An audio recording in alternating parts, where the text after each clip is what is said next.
Life sometimes just feels a little too easy. Food, check. Shelter, check. Clothing, yep, all three.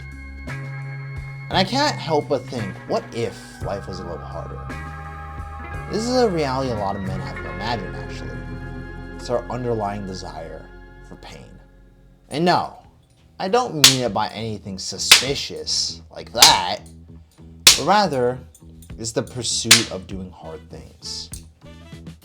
The rise of entrepreneurship is one of the biggest out there. But why? Why is always the big question I ask. Because it almost seems like young men out of nowhere just wanted to do these things for no real good reason. And I can't really explain the answer, but I do have an answer. It's not something concrete, but rather something ingrained inside of all young men.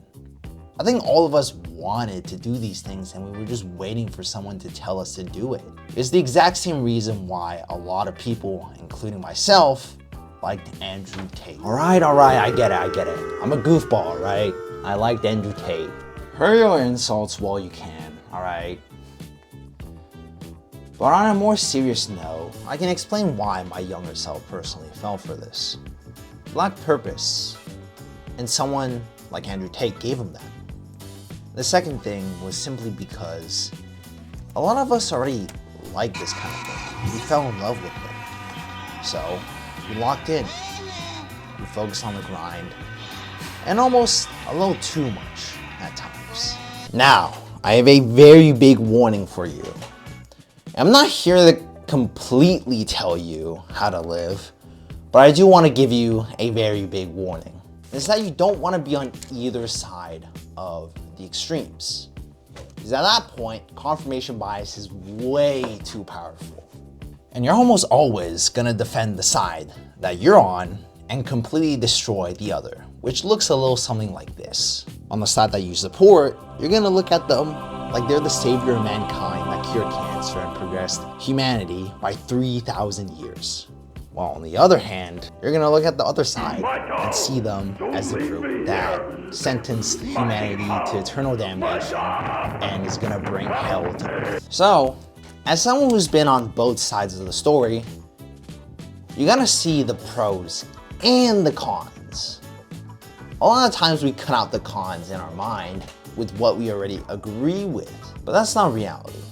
With everything that you choose, there's gonna be an up and a down. It's not just gonna be completely up, most of the times at least. There's gonna be some trade-off that you have to give, which is why I always suggest you to stay towards the middle.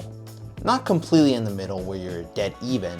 I think imbalance is still a very good thing in life in general, but you don't wanna be far too imbalanced.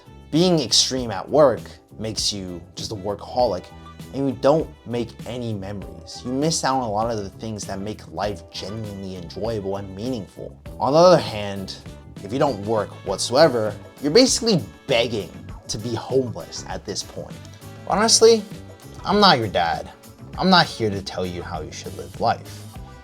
I'm here to try and give you another opinion, another perspective. Mine personally is, I don't live to work, but I work to live. Because life is what's really valuable at the end of the day.